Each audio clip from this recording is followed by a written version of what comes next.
प्रकृतिबाट प्राप्त माटोको सम्मान र उपभोगबाट सम्पन्नता हासिल गर्न सकिन्छ भन्ने ध्येयका साथ कृषिमा लागेको छ यो युवा जोडी।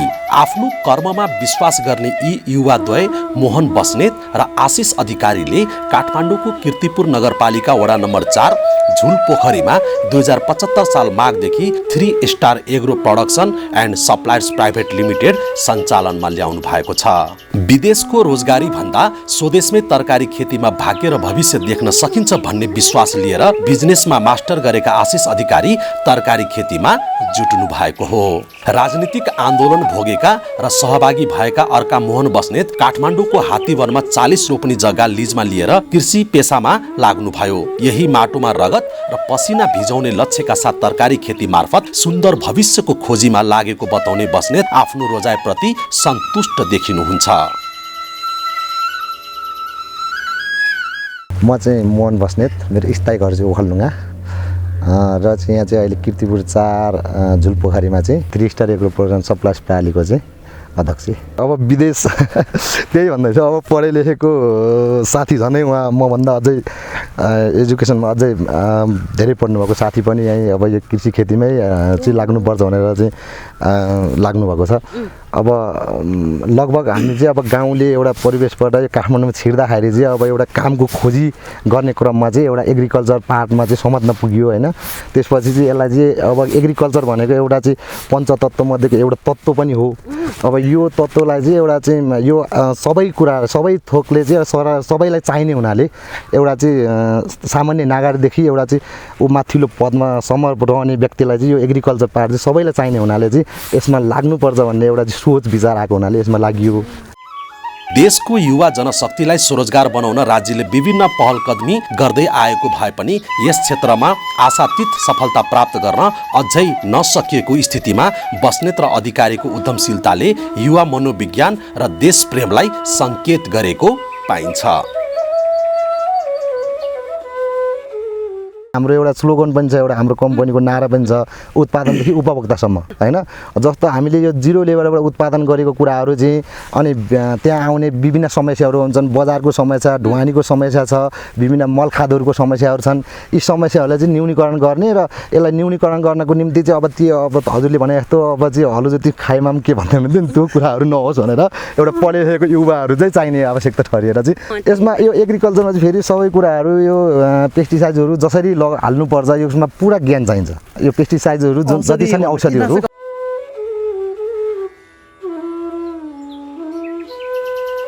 110 रोपनी जग्गा लिजमा लिएर 3 star agro production and suppliers private limited सञ्चालन गरी तरकारी खेती मात्र होइन उत्पादित तरकारी सुपथ मूल्यमा बजारमा उपभोक्ता समक्ष बिक्री वितरण गर्दै आएको छ। यो जोडीले बैंकबाट 80 लाख र आफ्नै 25 लाख गरी कुल 1 करोड लगानीबाट 3 star agro production and suppliers private limited सञ्चालन हुँदै आएको छ।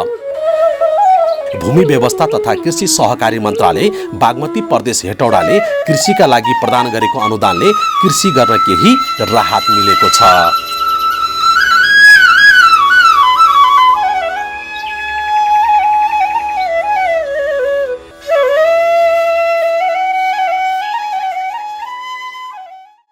बागमती प्रदेशमा सञ्चालित व्यावसायिक कृषिका लागि के कस्ता सहयोग र प्रयासहरू भइरहेको छ त? कृषि ज्ञान केन्द्र ललितपुरका प्रमुख कृष्ण भद्र अधिकारी। व्यवसायिक हिसाबले खेती गर्ने किसानहरूलाई सपोर्ट गर्नेमा हामी जोड गर्छौँ। अलिक ठुलो किसानहरू पनि छन् र साना किसान पनि छन्। जस्तो अब साना किसानहरू 1 रुपैयाँ 2 रुपैयाँ खेती गर्नुहुन्छ। उहाँहरूको यो सालदेखि जीविकोपार्जन कृषि विकास कार्यक्रम भनेर चाहिँ हाम्रो कार्यक्रम छ। त्यसमा एकजना किसानलाई हामीले 1 लाख रुपियाँ दिन्छौँ। त्यसमा उहाँहरूको फारममा आवश्यक परे मल होला, बिउ होला होइन, यन्त्रहरू होला, प्लास्टिक घरहरू होला, सिँचाइ होला, त्यो त आवश्यकता उहाँहरूको हो होइन। एउटा त्यो खालको कार्यक्रम छ। अर्को एउटा कोभिड-19बाट चाहिँ बेरोजगार भएका, विदेशबाट फर्केका तथा बेरोजगार युवा कृषकहरूलाई चाहिँ सहयोग कार्यक्रम भनेर दोस्रो कार्यक्रम छ हाम्रो। त्यसमा 1.5 लाखको चाहिँ सपोर्ट छ एउटाको। त्यो पनि 50वटा कोटा हो। अहिले मैले भनेको जीविकोपार्जनमा पनि 50वटा कोटा हो। त्यसमा 1.5 लाखको चाहिँ बजेट छ। हामी त्यो पाटा पनि सहयोग गर्छौँ। त्यसमा उहाँहरूले चाहिँ कार्यक्रम के गर्ने हो, तरकारीमा गर्ने हो कि च्याउमा गर्ने हो कि पुष्पमा गर्ने हो कि मौरीमा गर्ने हो कि, त्यो त सेवाग्राहीको कुराहरू रहेन। र तेस्रो भनेको यो सालदेखि नयाँ कार्यक्रम पनि आएको छ, हामीले अलिकति जोड पनि गरेका छौँ। 3 लाखको दरले एउटा फर्मलाई अनुदानमा सहयोग गर्ने भने झन्डै 130वटा फर्मलाई इन्टु 3 लाख भनेपछि 3,90,00,000 अर्को बजेट छ। त्यसको पनि आवेदन त अब अहिलेसम्म त 560-70 कति पुगिसकेको छ। त्यो मध्येबाट छान्नुपर्छ, हामीले त्यसलाई घटाउनुपर्छ होइन। अब हामीले एउटा पाटो चाहिँ यो अनुदानका कार्यक्रमहरू छन्, त्यसपछि हामीले टेक्निकल कुरालाई पनि बढी जोड गर्छौँ। किनभने नाम त ज्ञान केन्द्र छ, ज्ञान दिनुपर्छ हामीले होइन। हामी स्थानीय तहमा कुनै समस्या भयो भने किसानले बोलायो भने अथवा हामी आफ्नो ढङ्गले जान्छौँ, सेवा गरेको घर दैलोमा सबै ठाउँ नपुग्न नसकेला हाम्रो क्षमताले भ्याएसम्म जाने कुराहरू हुन्। त्यहाँ गएर उहाँहरूलाई परेको चाहिँ समस्या अथवा चाहिँ नयाँ प्रविधि के सिक्नु छ, के सिकाउनु छ त्यो गर्छौँ, एउटा पाटो हो। दोस्रो पाटो ट्रेनिङ छ हाम्रो यहाँ, टेक्निकल ट्रेनिङहरू हुन्छन्। अथवा अब उच्च कृषिको चाहिँ उच्च प्रविधिमा हामी ट्रेनिङ दिन्छौँ। आवश्यकता के हो, अब भोलि च्याउको आवश्यकता हो कि फलफुलको हो कि धानको हो कि गहुँको हो कि मकैको हो कि मौरीको हो कि होइन, त्यो आवश्यकता अनुसार कुराहरू हुन्छ, फलफुलको हो कि होइन, त्यो खालको चाहिँ ट्रेनिङमा चाहिँ हामीले सपोर्ट गर्छौँ। वर्षमा किसानकै 4-5वटा लटको ट्रेनिङ हुन्छन्।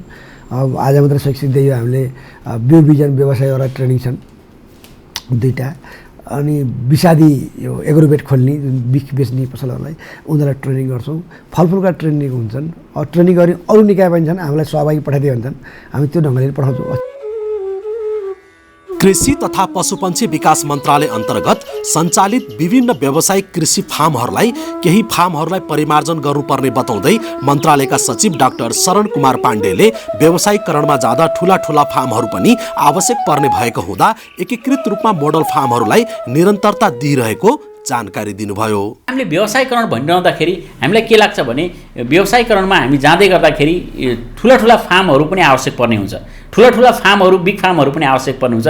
एकीकृत रूपमा एकीकृत मोडल फार्महरूको पनि हामीले कन्सेप्टहरू लिएका छौँ, अहिले पनि हामी कार्यान्वयन गरिरहेका छौँ। त्यसलाई अलिकति परिमार्जित गरेर अगाडि बढ्नु पर्नेछ र त्यो एकीकृत मोडल फार्ममा चाहिँ के हुन्छ भने हामीले ठुलो एरियामा सामूहिक खेती पनि हाम्रो छँदैछ, ठुलो एरियामा चाहिँ कृषिका उपजहरू उत्पादन गर्ने विषयहरू हामीले त्यहाँ आउँछ। यो सिकाइ केन्द्र पनि बन्न सक्छ, एउटा एक्सिलेन्स सेन्टर पनि त्यो चाहिँ बन्न सक्छ सबैको लागि। र त्यसबाट खास गरी हामीले कृषिमा उत्पादनको वृद्धि गर्नको लागि एउटै ठाउँमा चाहिँ मेकानाइजेसनको चाहिँ पनि खास यन्त्रीकरणको पनि प्रयोग गर्न सक्ने अवस्था हुन्छ। किन छोटो छोटो ठाउँमा चाहिँ यन्त्रीकरणको प्रयोग त्यति सान्दर्भिक ठहरिँदैन, त्यसरी ठुलो चक्ला एरियाहरूमा चाहिँ हामीले यन्त्रीकरणको पनि प्रयोग गर्न सक्छौँ र आधुनिक किसिमका चाहिँ मोडर्नाइजेसन एग्रिकल्चर मोडर्नाइजेसन पनि गर्न सक्ने अवस्था हुन्छ। त्यस कारणले गर्दा हामीले एकीकृत मोडल फार्मको कन्सेप्टलाई अगाडि बढाएका छौँ र यसको हामीले प्रोन्स र कन्स हेरेर यसका चाहिँ के अप्ठ्याराहरू छन्, के चाहिँ यसका स्ट्रेन्थ के हो भन्ने कुरालाई हामीले अब अध्ययन गर्दैछौँ र त्यो अध्ययन गरिसकेपछि यसलाई अझ परिष्कृत परिमार्जित गरेर हामीले यो मोडल फार्मलाई पनि अगाडि बढाउने हाम्रो सोचहरू छ। एउटा व्यक्तिले एउटा इन्स्टिट्युसनले कार्यक्रम कार्यान्वयन गर्न सकिँदैन जबसम्म सबैको साथ र सहयोग चाहिँ हामीलाई आउँदैन। त्यस कारणले गर्दाखेरि यो कार्यान्वयन गर्दाखेरि समस्याहरू आउन सक्लान्, कसैमा केही कुराहरू छुटेका पनि हुन सक्लान्, त्यो विषयहरू हामी बसेर छलफल गरेर टुङ्ग्यौँला। तर हामीले लक्ष्य निर्धारण गरेका कुराहरू कार्यान्वयनमा चाहिँ जानको लागि, यसलाई कार्यान्वयन योग्य बनाउनको लागि मलाई लाग्छ कृषिको रूपान्तरण अब हामीले गर्ने हो, हामी सबै मिलेर गर्ने हो। हाम्रो समस्या भनेको साझा समस्या हो, त्यो साझा समस्यालाई साझा बुझाइका साथ चाहिँ कार्यान्वयनमा इफोर्ट्सका साथ टिमवर्कका साथ अगाडि बढ्न सक्यो भने मात्र हामीले कृषिलाई रूपान्तरण गर्न सक्छौँ र किसानप्रति हामीले न्याय गरेको ठहरिनेछ। म सम्पूर्णलाई मन्त्रालयको तर्फबाट म आह्वान गर्न चाहन्छु, हामीले लिएका लक्ष्यहरूलाई समग्र रूपमा यहाँहरूको साथ र सहयोगको साथ हामी कार्यान्वयन गर्नेछौँ र त्यसलाई कार्यान्वयन योग्य बनाइदिनको लागि सबैलाई विनम्र अनुरोध गर्दछु। कृषि विकास निर्देशनालय बागमती प्रदेशबाट ठूला किसानहरूलाई ग्रीन कार्ड, मध्यम किसानलाई येल्लो र साना किसानलाई रेड कार्ड दिएर कार्डको आधारमा निर्देशनालयबाट थप सेवा र सहयोग गर्न सहज हुने निर्देशनालयका प्रमुख रविन्द्र बहादुर प्रधानको भनाइ छ। अब हामी ठुला किसानहरूलाई चाहिँ ग्रीन कार्ड दिने अनि मध्यम वर्गको किसानलाई चाहिँ हामी येलो कार्ड दिने र अनि चाहिँ जुन साना किसानहरू हुन्छ तिनीहरूलाई चाहिँ रेड कार्ड दिने भन्ने। यो कार्ड भयो भने के फाइदा हुन्छन् भने जस्तै अहिले मैले भने ठुल्ठुला फार्महरू भन्यो, अहिले चाहिँ अहिलेको च्याउको पनि बन्दैछ, साथीहरू आउँछु भन्दै थियो, अहिले आएको छैन। यी ठुल्ठुला फार्महरूलाई चाहिँ कमर्सियलाइजेसनमा हामी लाने, म त इन्डस्ट्रियलाइजेसन भन्छु क्या। हामी इन्डस्ट्रीमा लाइजेसन हामी चाहिँ थोरै सपोर्ट गरेर उहाँहरूको पैसा चाहिँ जुन उहाँहरूसँग भएको पैसा चाहिँ हामी आकर्षण गर्नतिर लाग्ने क्या। यसरी गर्यो भने जुन हाम्रो चाहिँ राष्ट्रिय नीति अनुसार पनि कृषिमा आश्रित जनसङ्ख्या घटाउँदै लाने र उत्पादन र उत्पादकत्व बढाउँदै लाने भनेपछि यसरी गर्यो भने उहाँहरूको पैसा हामी तानेर जुन जग्गालाई पनि हामी भाडामा लिएर कन्सोलिडिङ यानि एकीकृत गरेर र त्यसमा चाहिँ कस्तो खेती गरेर मेकानाइजेसन पनि गर्न सकिन्छ। अब यही सम्बन्धी चाहिँ कुनै दिन बहस गऱ्यो भने म बिग फार्मको मात्रै कति उत्पादन र कति भयो भन्ने कुरा म तपाईँलाई चाहिँ म भन्नुला, अहिले यो छोटो समयमा नभनौँ होइन, भ्याउँदैन। अनि यसै गरी चाहिँ मध्यम खालका फार्महरू जुन हामीले 64 निर्वाचन क्षेत्रमा 64 नमुना फार्म सञ्चालन गरेका थियौँ, त्यसमा सबै सफल भएको छैन। त्यो चाहिँ राख्दाखेरि अहिले चाहिँ जम्मा 58 चाहिँ सफल छन्। ती 58 पनि हाम्रो नमुना फार्म हो। यिनीहरू चाहिँ अलिक सानो किसिमको हुन्छ, पछि यिनीहरूलाई चाहिँ ठुलो फार्ममा लाने हामीले सोच छ। यो चाहिँ हाम्रो चाहिँ कस्ता मध्यम स्तरको र हाम्रो चाहिँ युवा गरिबी निमुखाहरू जुन गरिबी किसानहरू छन् उहाँहरूलाई पनि एड्रेस गर्नको लागि, उहाँहरूलाई पनि हामी सहयोग गर्नको लागि चाहिँ हामी जीविकोपार्जन कार्यक्रम भनेर सञ्चालन गर्छौँ। त्यसमा चाहिँ हामी 85% अनुदान दिन्छौँ। उहाँहरू चाहिँ अब कमर्सियलाइजेसनमा आउँदैनन्। अनि यसै गरी चाहिँ मध्यम खालका फार्महरू जुन हामीले 64 निर्वाचन क्षेत्रमा 64 नमुना फार्म सञ्चालन गरेका थियौँ, त्यसमा सबै सफल भएको छैन। त्यो चाहिँ राख्दाखेरि अहिले चाहिँ जम्मा 58 चाहिँ सफल छन्। ती 58 पनि हाम्रो नमुना फार्म हो। यिनीहरू चाहिँ अलिक सानो किसिमको हुन्छ, पछि यिनीहरूलाई चाहिँ ठुलो फार्ममा लाने हामीले सोच छ। यो चाहिँ हाम्रो चाहिँ कस्ता मध्यम स्तरको र हाम्रो चाहिँ युवा गरिबी निमुखाहरू जुन गरिबी किसानहरू छन् उहाँहरूलाई पनि एड्रेस गर्नको लागि, उहाँहरूलाई पनि हामी सहयोग गर्नको लागि चाहिँ हामी जीविकोपार्जन कार्यक्रम भनेर सञ्चालन गर्छौँ। त्यसमा चाहिँ हामी 85% अनुदान दिन्छौँ। उहाँहरू चाहिँ अब कमर्सियलाइजेसनमा आउँदैनन्।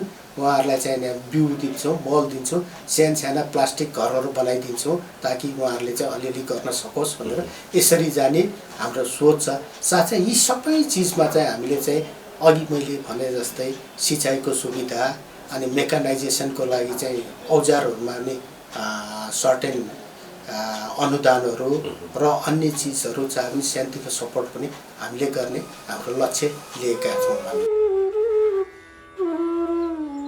कृषिका लागि चाहिने सिँचाइका लागि सहजीकरण गर्दै आएको कृषि ज्ञान केन्द्र ललितपुरले इनार खन्ने, प्लास्टिकको पोखरी, थोपा सिँचाइ लगायतमा 50% अनुदानमा सहयोग गर्ने गरेको जानकारी दिँदै केन्द्रका प्रमुख अधिकारीले हालसम्म 100 जनालाई सहयोग गरेको जानकारी दिनुभयो। सानो सिँचाइको कार्यक्रम भनेर काठमाडौँ उपत्यकामा फेरि के हुँदो रहेछ भन्दा त्यति ठुलो चाहिँ सिमेन्टीको कुलो लामो ठाउँबाट स्रोतबाट पानी ल्याउनु पर्ने भन्दा पनि इनार खन्ने कुराहरू भए, प्लास्टिक पोखरी बनाउने कुराहरू भए, अनि थोपा सिँचाइ गर्ने कुराहरू भए होइन। त्यो खालको चाहिँ कार्यक्रममा 50,000 को हाराहारीमा एउटा आयोजनामा हामीले सहयोग गर्छौँ। त्यसको लागि पनि झन् 100 जनालाई सहयोग गर्ने हो हामीले। 100 जनालाई 50,000 दर भनेपछि 50 लाख भएर त हाम्रो त्यताबाट नि व्यवस्था भएको छ। त्यसपछि गएर अर्को एउटा हाम्रो प्रदेशकै बजेटको हिसाबमा एउटा नमुना कृषि फारम भन्छ, मोडल फारम। मोडल फारम चाहिँ सुरुमा 28-25 चाहिँ लागू भएको थियो। यो 3 वर्षे कार्यक्रम थियो होइन। आर्थिक वर्ष 76-77मा 50% को दरले 30 लाखको काम गर्ने 15 लाख दिने। आर्थिक वर्ष 77-78मा 25 लाखको काम गरे हुनुपर्ने 10 लाख दिने भनेको 40%। र यो आर्थिक वर्ष राइट नाउ अहिले भनेको 78-79 हो। यो 78-79 आर्थिक वर्षमा 30% मात्रै हामीले सपोर्ट गर्ने भनेपछि 4 लाख चाहिँ उहाँहरूले पाउने हो एउटा फर्मले। अहिले तपाईँले कुरा पनि गर्नुभयो, त्यो हाम्रो एसएन ग्रुप अफ एग्रिकल्चर होइन, प्राली हो के अरे, त्यो ग्रुपलाई हामीले 76-77मा 15 लाख रुपियाँ सपोर्ट गरेको, 77-78मा 10 लाख सपोर्ट गरेको लास्ट आर्थिक वर्ष।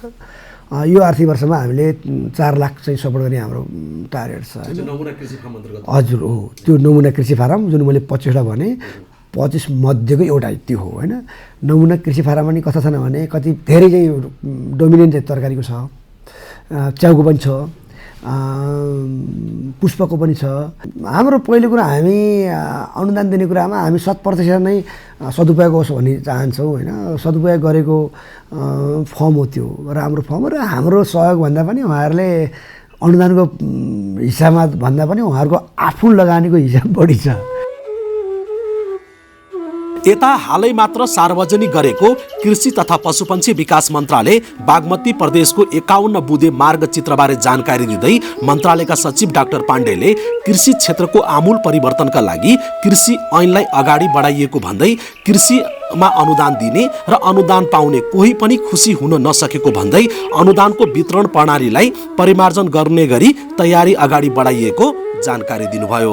सबै कृषकलाई एकैचोटि लाभान्वित हुने गरी कसरी समेट्न सकिन्छ भन्ने विषयमा हामीले अझ बढी चासो दिएर हामीले कार्यक्रमहरू हामीले मार्गदर्शन उल्लेख गरेका छौँ। प्रश्न हामीले भनेका छौँ हामीले प्राइभेट सेक्टरमा भएका प्राविधिकहरूलाई पनि हामी परिचालन गरेर किसानले भनेको बेलामा सेवा प्राप्त गर्ने विषयहरू हामी कनेक्सन गराउँछौँ। हामी त्यो विधि अवलम्बन गर्छौँ र त्यो अनुसार हामीले कार्यक्रम तर्जुमा गर्छौँ भन्यौँ। हामीले त्यो हिसाबले मार्गदर्शन प्रष्ट रूपमा हामीले बनेका छौँ।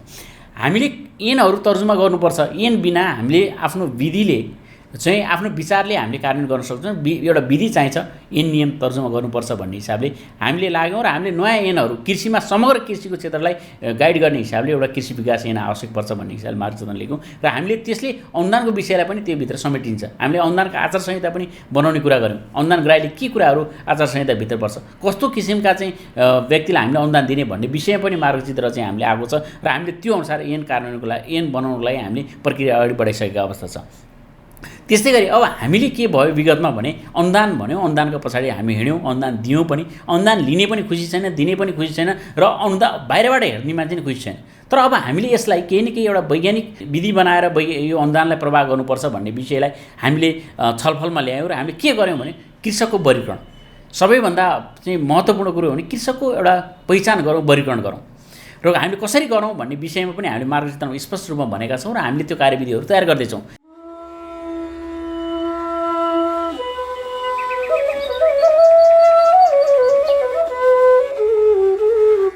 अहिले यस कम्पनीमा 6 जना महिला र 14 जना पुरुष सहित 20 जनाले रोजगारीको अवसर पाएका छन्। यस कम्पनीले बजारमा सिजन अनुसारको तरकारी सप्लाई गरिरहेको छ। गोलभेडा, काँक्रो, करेला, काउली, घिरौला लगायतका सिजनल तथा अफ सिजनल स्वस्थ तरकारी उत्पादन भइरहेका छन्। यस कम्पनीलाई बजारको कुनै अभाव छैन। धेरै जस्तो उत्पादन फार्ममा नै बिक्री हुने गरेको छ भने केही उत्पादन भने बल्खु तरकारी बजारमा रहेको आफ्नै स्टलबाट हुने गरेको छ।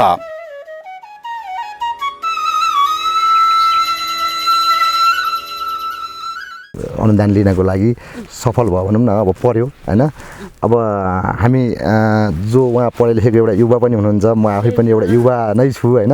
हामीले चाहिँ त्यही त एउटा हाम्रो युवाहरूको एउटा सोच विचार, हामीले गर्न खोजेको एउटा कामको मूल्याङ्कन, अनि हामीले जुन एउटा चाहिँ एक्सपान्स गरिरहेका छौँ, ठुलो एउटा चाहिँ भोल्युममा चाहिँ एउटा काम गरिरहेका छौँ यो एग्रिकल्चरलाई होइन।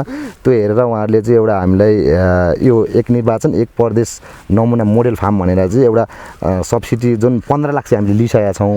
अब फेरि अर्को पर्ने क्रममा छ, यो चाहिँ 3 वर्ष लगातार पर्ने क्रममा हो।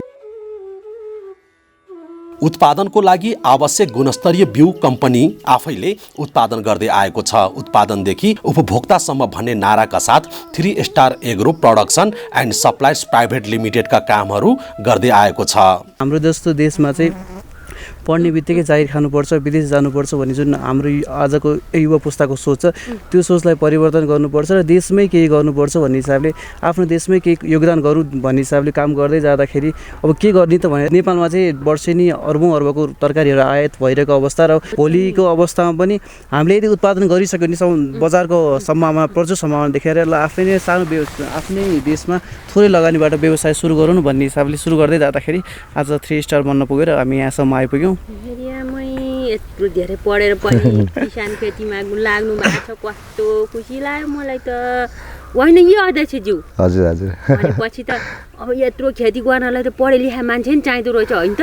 नै यसो हो। अब यो सबै भूमि व्यवस्था कृषि तथा सहकारी मन्त्रालय बागमती प्रदेश हेटौडाले कृषिको लागि प्रदान गरेको 15 लाख अनुदानले कृषि व्यवसाय विस्तारको लागि सहयोग मिलेको छ। साथै प्राप्त अनुदानबाट कृषिलाई अझ अगाडि बढाउने हौसला मिलेको छ।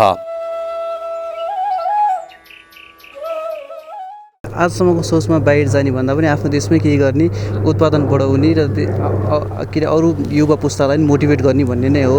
अब देशको परिस्थिति परिवेशले गर्दा भोलिको सिनारियो त भन्न सकिन्छ, तर आजको परिवेश हेर्दाखेरि जुन सरकारले नेपाल सरकारले पनि एग्रिकल्चरमा इन्भेस्टमेन्ट गरिरहेछ, जसरी सरकारले पनि एउटा फार्महरूलाई जसरी प्रमोट गरिरहेछ पछिल्लो समय, जस्तो नेपालको जब 3 तहको सरकार आइसकेपछि स्थानीय तहदेखि प्रदेशदेखि सँगै सबै गभर्मेन्टले चाहिँ एग्रिकल्चर प्रमोट गरिरहेको अवस्थामा विदेश भागिहाल्नुपर्ने अवस्था आजको दिनमा देखिँदैन। पैसाकै लागि र 2 साग भात खानकै लागि चाहिँ विदेश जानु पर्दैन। अब ठुल्ठुलो सपना देखेर जस्तो हामीलाई सुरुदेखि नै बच्चादेखि नै यो सिकाइन्छ कि ठुलो भएपछि डक्टर बन्नुपर्छ, इन्जिनियर बन्नुपर्छ, यसो गर्नुपर्छ, उसको त्यो एउटा ड्रिम देखेर हुर्केको जेनेरेसन भोलि त्यो सपनाहरू पुरा गर्नको लागि या त आफूले चाहे जस्तो कुरा पाउनको लागि विदेश जानु त स्वाभाविक नै हो, तर खानकै लागि या त गुजारा चलाउनकै लागि जसरी अहिले खाडी कतार जानु त्यो अवस्था चाहिँ छैन देशमा। आफ्नै देशमा आफ्नै माटोमा केही गरेर खान सक्ने अवस्था चाहिँ छ। कस्तो सम्झिँदा पनि आँसु आउँछ क्या कहिलेकाहीँ त, यसो सम्झ्यो भने है। त्यो अब हाम्रा युवा पुस्ताहरू सबै बाहिर छन् अनि मजाले अब बेसन घाम चर्को लाग्छ अरे कि हाम्रो त अब यहाँ माघा त जाडो हुन्छ नि त, अब भोलि पर्सि वैशाख जस्तो घाम मजाले लाग्छ अरे, बेसन घाम लाग्छ अरे आमै भनेर कति भन्थे कुरा गर्थे।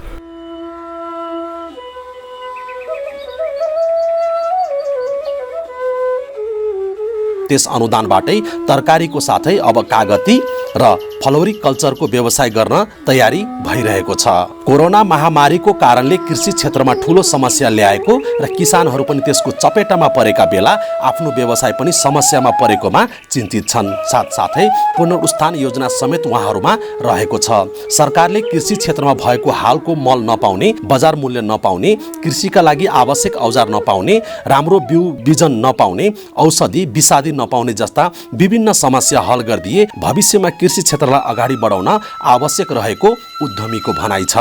कृषि यस्तो छ, हिजोको दिनमा चाहिँ हाम्रो हजुरबाउ हजुरआमा त हजुरको जेनेरेसनले चाहिँ एउटा निर्वाहमुखी र सिर्फ 6 महिना खानको लागि खेती गर्दाखेरि त आफ्नो हिजो जसरी परम्परा त्यसरी गर्यो। अब चाहिँ हाम्रो उत्पादनले हामी मात्र खाने होइन कि हाम्रो उत्पादनले हामी पुरै देशलाई पुरा विदेश समेत निर्यात गर्नुपर्ने अवस्था भएकोले यसको लागि उत्पादकता बढाउनको लागि र कसरी हुन्छ यसको उत्पादन वृद्धि गर्नको लागि त एजुकेसन त अभियसली नेसेसरी भइहाल्छ। सम्भावना खोज्नुपर्छ र जहिले पनि देशलाई गाली गरेर, राजनीतिज्ञलाई गाली गरेर, पोलिटिसियनलाई गाली गरेर मात्र हुँदैन। सो हामी जस्तो जेनेरेसनको आज एउटै मात्र समस्या के छ भने हामी यही भन्छौँ यो देशमा केही हुन्न, यहाँ केही छैन, यसले बिगाऱ्यो उसले बिगाऱ्यो, जुन हामीले एक्सक्युजेस खोजिरहेछौँ, जुन कम्प्लेन गरिरहेछौँ, ब्लेम लगायो, त्यो ब्लेम भन्दा नि जस्तो अब सबैले यसै गरी सबै हामी जस्तो यङ जेनेरेसन सबैले देशलाई गाली गर्दै अनि नेता र पोलिटिसियनलाई गाली गर्दै देश छोडेर जाने, देश कसले बनाउँछ त आखिर? कसै न कसैलाई त देश बनाउनै पर्छ, कसै न कसैले त इनिसिएसन लिनै पर्छ। त्यस कारण हाम्रो पुस्ताले गाली गर्नुभन्दा यदि हाम्रो पुस्ताले आफ्नो लाइफलाई सेक्रिफाइस गर्ने भने हामी पछिको जेनेरेसन सुख पाउँछ नि त। हर देशको डेभलपमेन्ट हेर्नुहुन्छ भने एउटा न एउटा पुस्ताले योगदान गर्नै पर्छ। जापान, मलेसिया यतिकै बनेका होइन नि, एउटा न एउटा पुस्ताले योगदान गरेन आज त्यो देश त्यहाँ पुग्यो। यदि हाम्रो अबको योगदान गर्ने जस्तो हिजोसम्म हाम्रो हजुरबाउ हाम्रो ड्याडीहरूले चाहिँ राजनीतिक चेन्जको लागि कन्ट्रिब्युसन गर्नुभयो, कि राजनीतिक परिवर्तनको लागि आफ्नो जिन्दगी खेर फाल्नुभयो। अब हाम्रो जेनेरेसनले कृषि क्रान्ति र आर्थिक क्रान्तिको लागि आफ्नो जिन्दगीलाई चाहिँ कन्ट्रिब्युट गर्नुपर्ने अवस्था आएको छ। यो बेलामा चाहिँ हामीले विदेशभन्दा पनि आफ्नो देशमा हो यहाँ ड्रब्याकहरू थुप्रो छन्, यहाँ थुप्रै अनगिन्ती समस्याहरू छन्। समस्यासँग भाग्नुभन्दा नि यसलाई समस्यालाई सर्ट आउट गरेर यहाँ भएको अवसरलाई चाहिँ पुरा गरेर आफ्नै देशमा केही गर्नुपर्छ भन्न चाहन्छु। किनकि हामी कम्प्लेन गर्छौँ म भोलि विदेश जान्छु, मेरो छोरोले त्यही भन्ला, मेरो साथीले त्यही भन्ला, देश आखिर कसले बनाउँछ त? देश बनाउनु त अब हाम्रै काँधमाथि छ। त्यस कारणले देशमै केही गर्नुपर्छ भन्न चाहन्छु।